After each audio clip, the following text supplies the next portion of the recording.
Halo, Assalamualaikum warahmatullahi wabarakatuh. Halo, apa kabar semuanya? Hari ini kita memberikan materi tentang 5 menit selesai bagaimana cara kita menyusun rencana pembelajaran atau RPP, rencana proses pembelajaran, session plan. Karena rencana proses pembelajaran ini membutuhkan waktu kurang lebih 5 menit. Dan ini sangat efektif, efisien. Jadi ini pas untuk peserta baik itu lembaga pendidikan maupun lembaga pelatihan. Oke guys, kita mulai saja.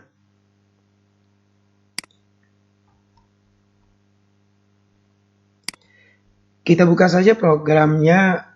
Saya menulis di program Microsoft Word. Nah, saya membuat rencana proses pembelajaran.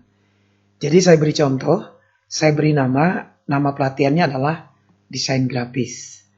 Di desain grafis ini bisa kita susun. Ini adalah satu contoh saja. Misalkan kode.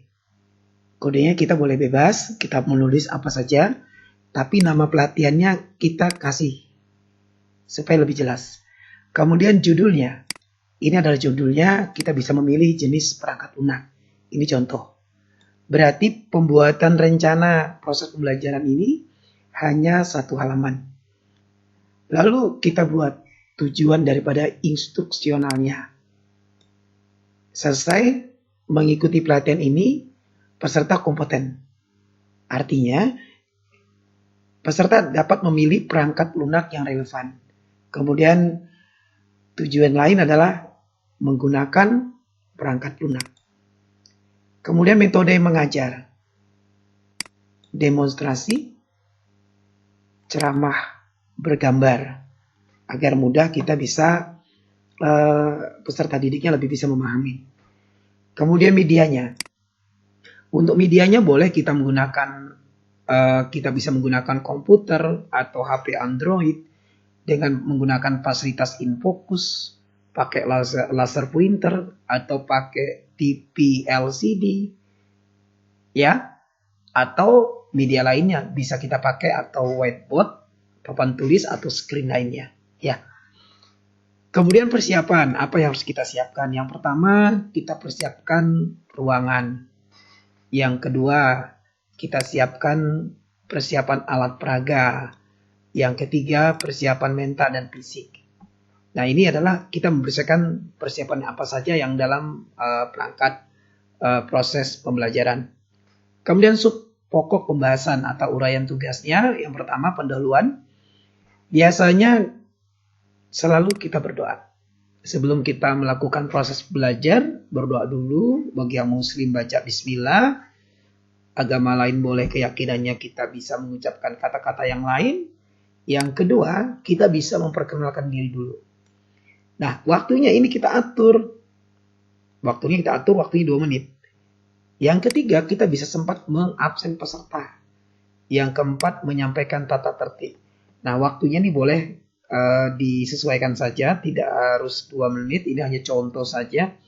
Kalau dari 1 sampai 7, misalkan kita mengadakan apresepsi, menyampaikan judul sesi, menyampaikan tujuan dan manfaat sesi, ini cuma contoh guys. Jadi contoh hanya 2 menit. Kita boleh buat waktunya 5 menit. Ya. Kemudian bikin saja slide-nya menggunakan PowerPoint, slide 1, slide 2, slide 3, dan seterusnya. Ya. Kemudian kita bisa melakukan penyajian dengan menggunakan perangkat lunak yang relevan. Yang kedua menggunakan perangkat lunak yang lain. Nah, ini kita bisa menggunakan slide 7 sampai 13. Ya. Waktunya kita atur, ini misalkan saja 10 menit. Jadi ini misalkan saja, boleh Anda terus 15 kalau itu memang cukup. Lalu kesimpulan. Ya. Kesimpulannya, desain grafis, ini contoh, adalah suatu bentuk komunikasi visual yang menggunakan gambar untuk menyampaikan informasi atau pesan seefektif mungkin. Dalam desain grafis terdapat pilihan perangkat lunak yang digunakan untuk mendesain yang terdapat dalam berbagai macam software.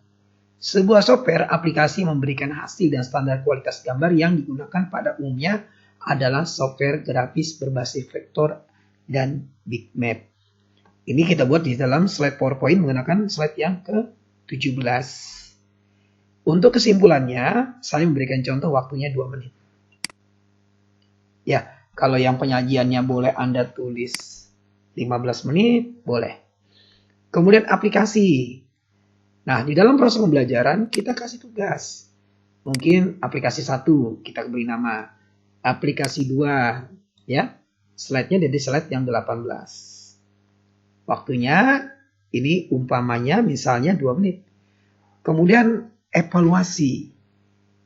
Evaluasi ini kita membagikan soal kepada peserta. Membagikan soal bisa kita bentuknya satu lembar atau lembaran dipotong-potong kecil nanti diberikan kepada peserta. Ya. Boleh diatur waktunya juga. Kemudian ada tambahan atau VR atau homework.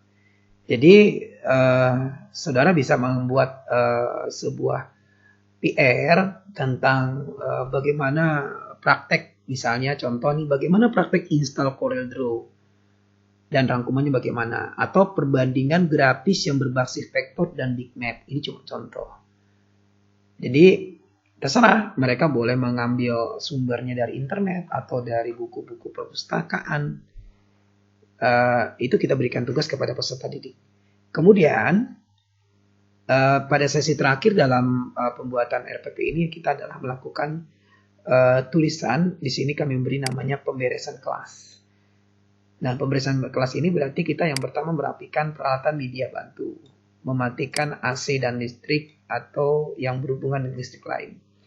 Yang ketiga, menghapus papan tulis. Lalu kita mengucapkan terima kasih dan salam.